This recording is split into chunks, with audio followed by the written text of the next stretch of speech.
não seja muito necessário, mas havemos de estudar o modo para melhorar a comunicação neste género de congressos.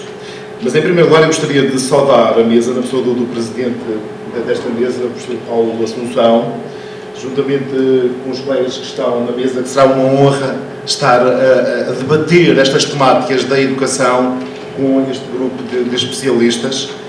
Saúdo também cada um dos presentes, porque realmente somos interessados nesta temática. Se aqui estamos, é sinal que esta temática diz-nos respeito.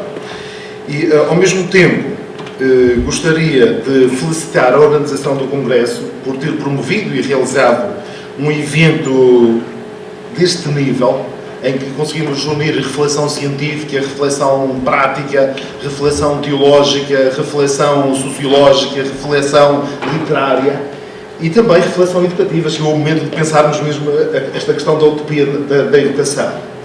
E, nesse sentido, uma palavra especial para o Presidente da Câmara de Alenquer, o Dr. Pedro Folgado, e o coordenador da Comissão Organizadora, que esta manhã mostrou claramente que a filosofia da utopia ganha espaço nas práticas da organização destes eventos.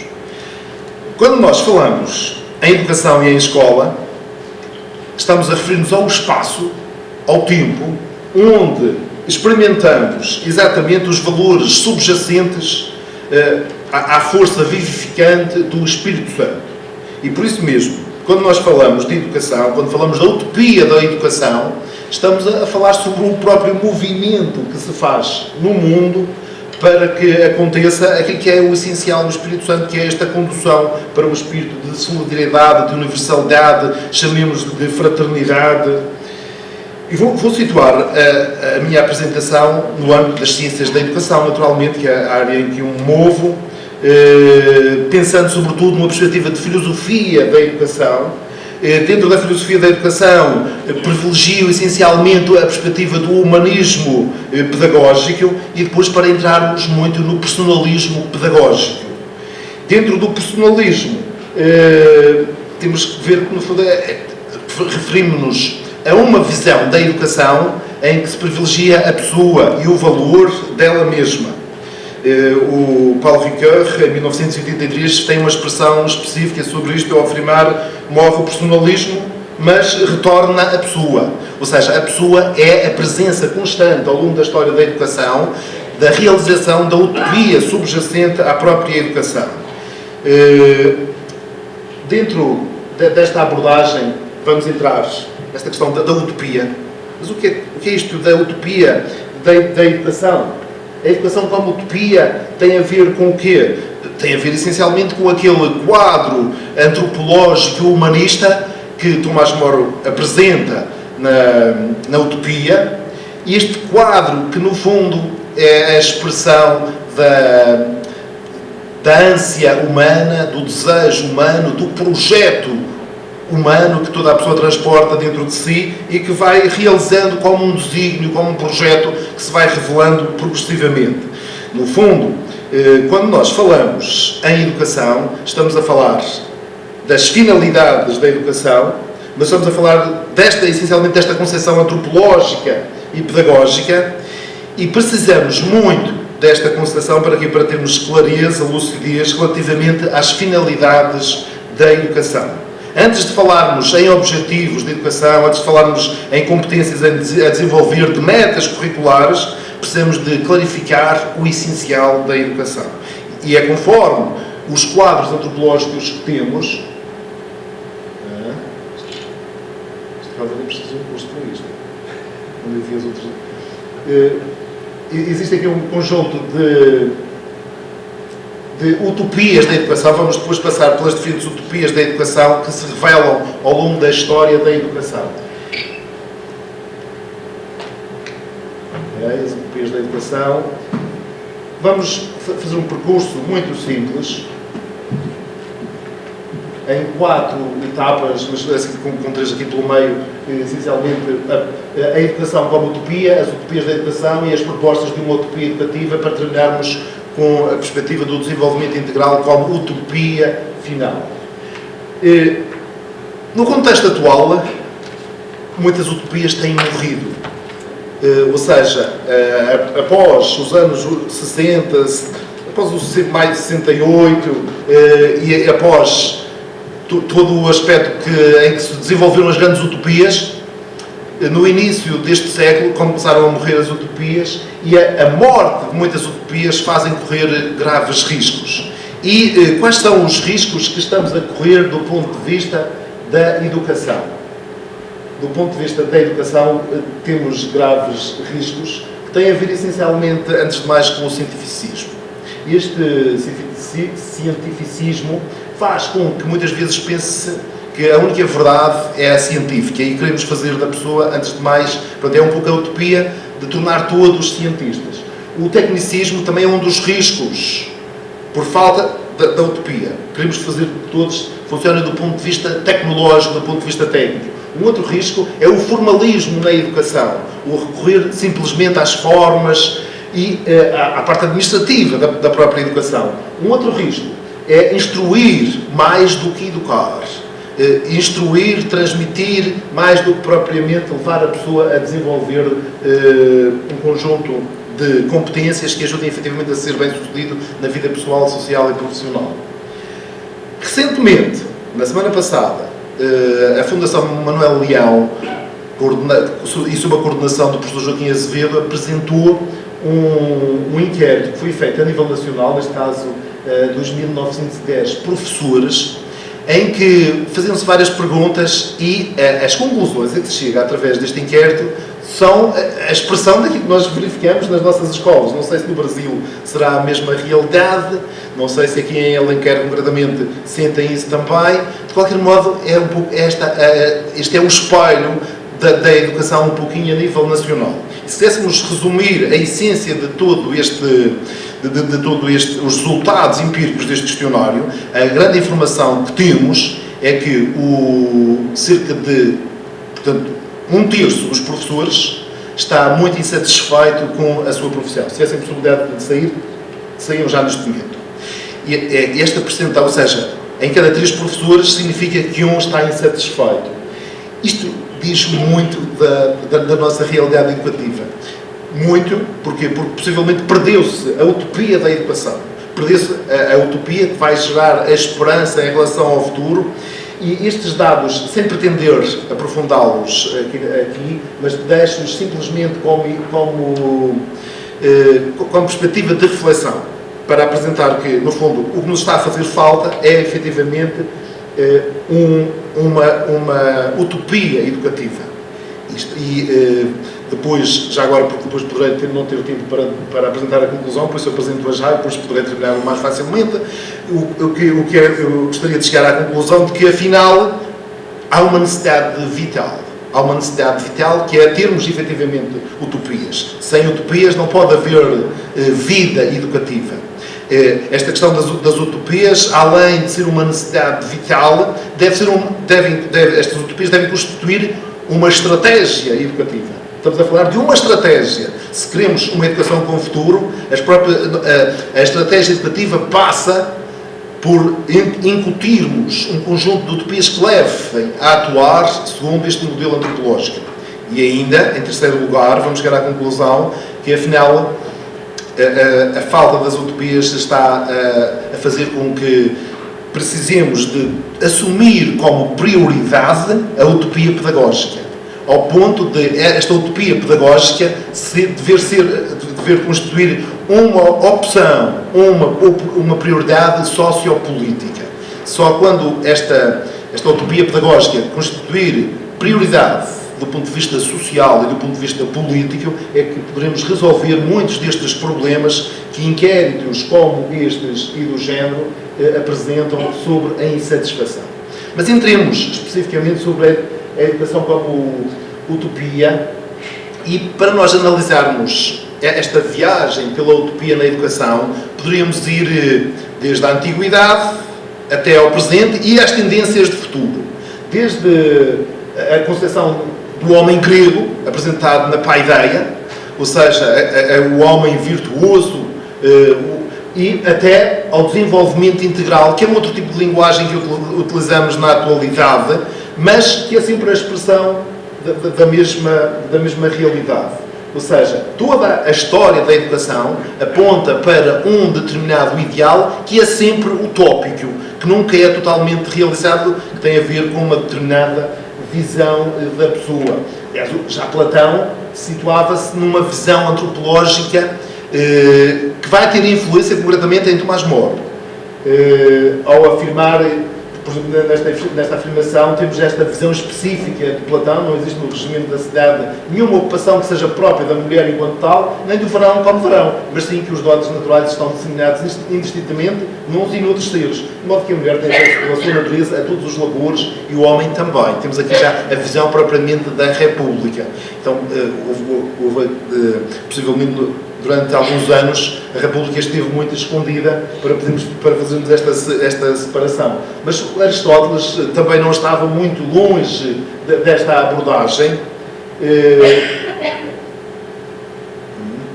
uma vez que ele também afirma que a necessidade de uma formação igual para todos será necessariamente uma e a mesma educação de todos, em que não há portanto, diferença de pessoas para que possamos constituir a polis, para que possamos constituir propriamente a comunidade, levando propriamente à cidadania. Podemos avançar um pouco no tempo. O Tomás More vai apresentar esta abordagem da educação que começa desde tenra idade, sendo igual também para rapazes e raparigas. Portanto, aqui temos a visão clara de uma educação que abrange a todos e, ao mesmo tempo, tarefas agrícolas e também tarefas artesanais e propriamente as industriais. Depois temos, já agora, do ponto de vista, estamos aqui a tocar um pouco aqueles autores que vão influenciar a utopia do ponto de vista socialista, mas que depois podemos constituir também a própria utopia da antropologia pedagógica em geral. O François-Noël Babeuf vai lutar pela felicidade comum. Estamos aqui já no século XVIII. Este conceito que nós temos muito de educação para a felicidade, segundo uma perspectiva da psicologia positiva, também aqui já está presente, e ele acaba por terminar na guilhotina, e por isso mesmo afirma-se como mártir da sua própria utopia, ou seja, mártir da liberdade. Na altura já pedia esta questão do Plano Nacional de Educação, onde pudéssemos aproveitar, do qual pudessem aproveitar todos os cidadãos. É já uma abordagem utópica também da própria educação. Agora, viajando concretamente por algumas utopias que constituem a educação. As grandes utopias da educação giram sempre à volta destes três polos que depois se transformam aqui num quarto polo. Antes de mais, existem utopias centradas nos conteúdos da educação. Quais são as matérias fundamentais para educarmos? E isto vai fazer diferença na concepção educativa.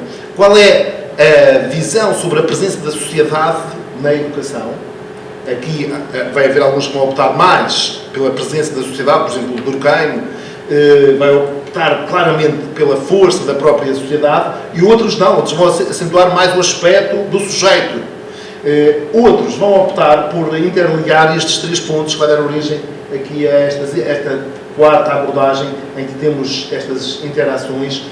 Concretamente, temos a questão ao nível dos conteúdos, aqueles que apontam para as utopias académicas, é aquela perspectiva mais institucional. Outros vão apontar mais para as utopias sociais, então aqui temos todo o sociologismo que vai dar relevância a esta dimensão social, e as utopias espiritualistas e personalistas, mais de âmbito religioso, filosófico, metafísico, e depois aqui estas psicocognitivas, vão tentar agarrar por um lado este lado personalista e as outras dimensões também, mais as tecnológicas, recentemente, e as sociocognitivas, que vão acentuar também, interligando estes três pontos anteriores.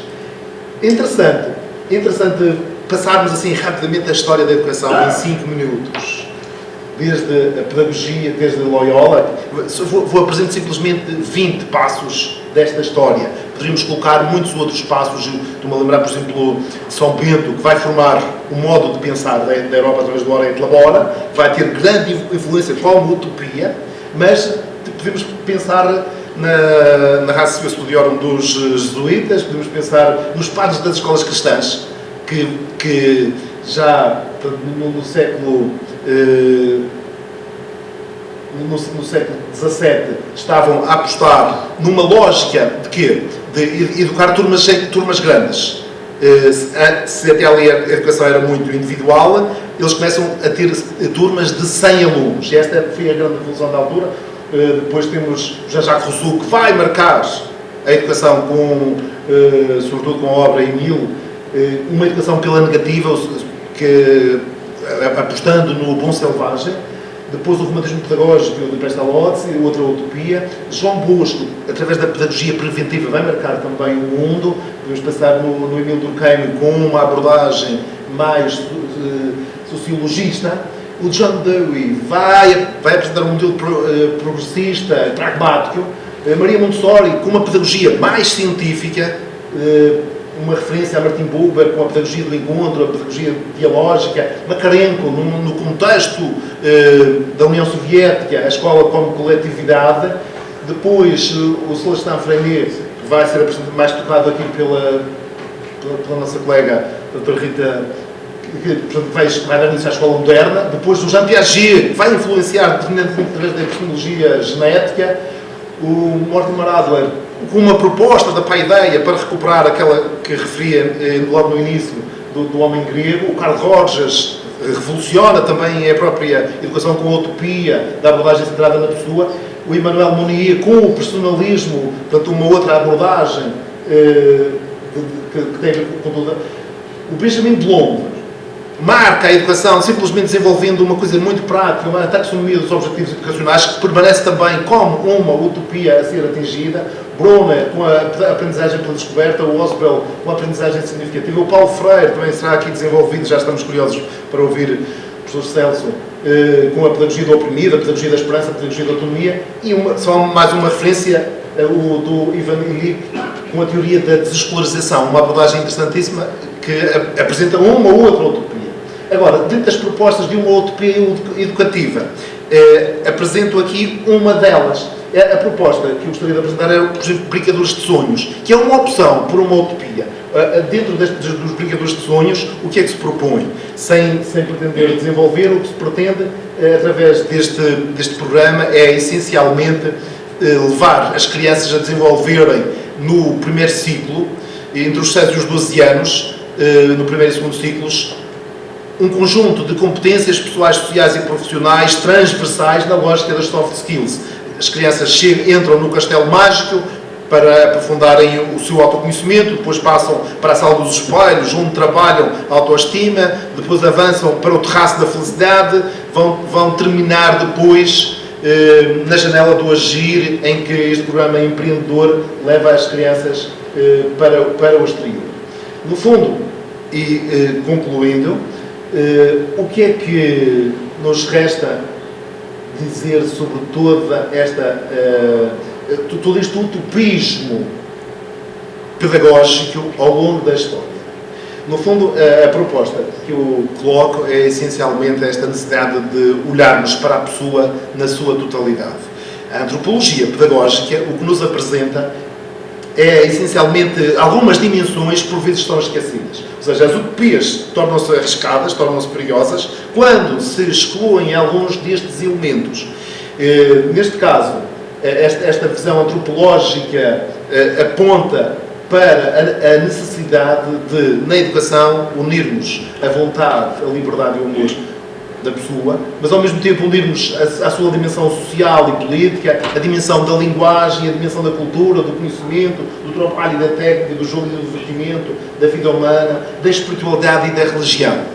Desde o momento em que se esquecem alguns destes 10 elementos, estamos a colocar em risco a própria educação. Mas só este gráfico daria para estarmos aqui durante um congresso. E concluo dizendo que, no fundo, esta questão da utopia na educação é efetivamente uma necessidade vital. Ou temos utopias ou não temos. E se não temos utopias, não é possível desenvolvermos um projeto educativo. que é uma questão antropológica, é uma questão de essência. Em segundo lugar, a utopia aparece como uma estratégia educativa. As próprias utopias educativas constituem esta estratégia e a utopia é esta prioridade social. Esta prioridade social que deve ser assumida do ponto de vista sociopolítico. Para quê? Para que a própria sociedade possa atuar na direção de uma renovação para que possamos ter futuro. E, portanto, este congresso é claramente a expressão de que é possível desenvolvermos esta lógica da fraternidade universal e, ao mesmo tempo, da solidariedade universal. Obrigado. Obrigado.